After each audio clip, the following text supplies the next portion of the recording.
ఖమ్మం జిల్లా సత్తుపల్లి పట్టణంలో స్థానిక జలగం బెంగాలరావు ప్రభుత్వ డిగ్రీ కళాశాలలో ఎమ్మెల్యే శ్రీమతి మఠ రాగమయ్య దయానంద్ ఆధ్వర్యంలో జరిగిన వజ్రోత్సవ వన మహోత్సవ కార్యక్రమంలో రాష్ట్ర మంత్రులు పొంగులేటి శ్రీనివాసరెడ్డి, కొండా సురేఖ పాల్గొన్నారు. ఈ సందర్భంగా సత్తుపల్లి పట్టణంలో ఉన్న విద్యా సంస్థల విద్యార్థులు అత్యధిక సంఖ్యలో పాల్గొన్నారు. ఈ సందర్భంగా రాష్ట్ర అటవీ శాఖ, రెవెన్యూ మరియు గృహ నిర్మాణ శాఖ మంత్రులు శ్రీమతి కొండా సురేఖ, పొంగులేటి శ్రీనివాసరెడ్డి మాట్లాడారు. ఆశ స్వచ్ఛంద సేవా సంస్థ ద్వారా ఎన్నో సామాజిక కార్యక్రమాలు చేస్తున్న మఠ రాగమయ్య దయానంద్ను దంపతులను అభినందన తెలిపారు. 1950లో కేంద్రంలో అధికారంలో ఉన్న కాంగ్రెస్ ప్రభుత్వంలో వ్యవసాయ శాఖ మంత్రిగా ఉన్న కేఎం మున్షి ప్రారంభించిన ఈ మొక్కలు నాటే కార్యక్రమం ప్రతి సంవత్సరం జూలై మొదటి వారంలో చేపట్టడం జరుగుతుందని, ప్రతి ఒక్కరు పెద్ద ఎత్తున మొక్కలు నాటి వాతావరణ కాలుష్య నివారణ కోసం పాటుపడాలని, తద్వారా భవిష్యత్ తరాలకు మేలు చేసిన వారం అవుతామని, లేకపోతే భావితరాలకు భారీ నష్టం జరుగుతుందని అన్నారు. ఈ కార్యక్రమంలో జిల్లా కలెక్టర్ ప్రకృతి కవి జయరాజు, ప్రజాప్రతినిధులు, అధికారులు మరియు వేల సంఖ్యలో విద్యార్థులు, ఉపాధ్యాయులు పాల్గొన్నారు. అదేవిధంగా రాబోయే కాలంలో సత్తుపల్లిలో కూడా లక్షలాది వృక్షాలు పెంచాలని చెప్పి చిన్నారి విద్యార్థులందరూ కూడా మనస్ఫూర్తిగా కోరుకుంటూ ఈ కార్యక్రమంలో పాల్గొన్నటువంటి పోలీస్ డిపార్ట్మెంట్, ఫైర్ డిపార్ట్మెంట్, అలాగే ప్రజాలయంలో స్వచ్ఛంద సంస్థలు అందరూ కూడా ఒక్కసారి నమస్కారం తెలియజేస్తూ అవకాశం ఇచ్చిన అందరితో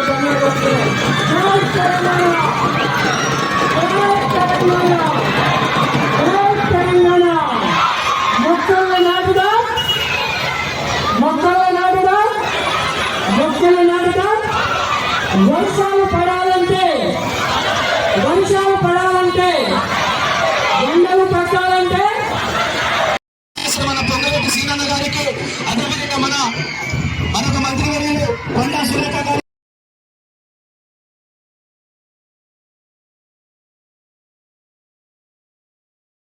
కాంగ్రెస్ రాష్ట్ర ప్రభుత్వం, మన తెలంగాణ రాష్ట్ర ప్రభుత్వం ఎంతో ప్రతిష్టాత్మకంగా నిర్వహిస్తున్న వన మహోత్సవ కార్యక్రమానికి మేము అనగానే ఎంతో ప్రేమతో, అభిమానంతో మేమున్నామని ముందుకొచ్చి సత్తుపల్లికి వచ్చి మన ప్రోగ్రాంలో పాల్పంచుకుంటున్నందుకు మన రాష్ట్ర మంత్రివర్యులు పొంగులేటి శ్రీనివాసరెడ్డి గారికి, అలాగే శ్రీమతి కొండా సురేఖ గారికి, మరి మన సత్తుపల్లి ప్రజలందరి తరఫున కూడా మరి కృతజ్ఞతలు తెలియజేసుకుంటున్నాను.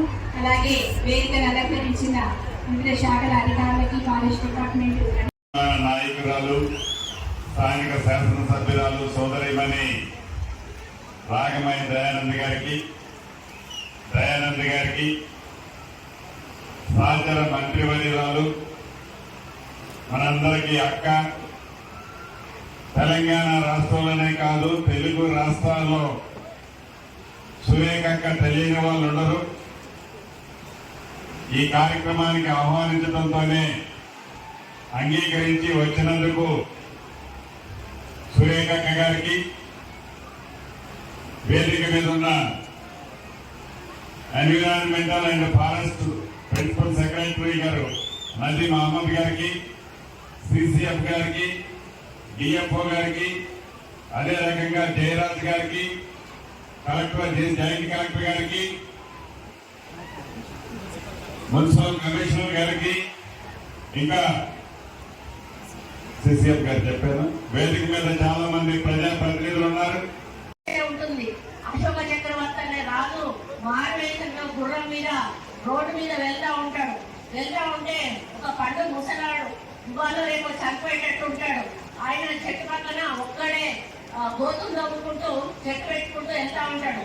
ఈయన ఇంతలో చూసి ఆ గుర్రం ఆపి తిరిగి ఆయన దగ్గర పోయి, తాత నువ్వు ఇంత ముసలోడివి, నువ్వు ఇవాళ రేపు చచ్చిపోయేటట్టున్నావు, మరి నీకు ఎంత ఆశతోటి నువ్వు మొక్కలు పెడుతున్నావు, నీకు మొక్కలు పండించే పంట నువ్వు పన్నులు తీరే వయస్సుగా ఉంటావు అని చెప్పి అడిగితే ఆయన ఒకటే మాట్లాడాడు, అయ్యే ఇది నా కోసం కాదు, మన భవిష్యత్తు తరాల కోసం నాటుతా ఉన్నా, మేము బాధపడ్డాము, మేము కష్టపడ్డాము, మన ముందు తరం వాళ్ళు కష్టపడకూడదు అంటే ఇటువంటి మొక్కలు పెంచాల్సిన అవసరం ఉంది అన్నప్పుడు దాన్ని స్ఫూర్తిగా తీసుకొని ఆ రోజు అశోక చక్రవర్తి రోడ్డు పక్కన కూడా చెట్లు నాటేను.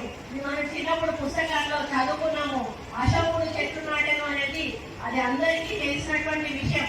మరి అదే క్రమంలో మనం ఈ కార్యక్రమాన్ని కూడా వన మహోత్సవం 1950లో కేంద్రం కాంగ్రెస్ ప్రభుత్వం కేంద్రంలో ఉన్నప్పుడు వ్యవసాయ శాఖ మంత్రిగా పనిచేసినటువంటి కేఎం మున్షి గారు దీన్ని ప్రారంభించడం జరిగింది. ఈ సంవత్సరం 75వ సంవత్సరం కాబట్టి దీన్ని వజ్రోత్సవ వన మహోత్సవంగా మనం పిలుచుకోవడం జరుగుతుంది.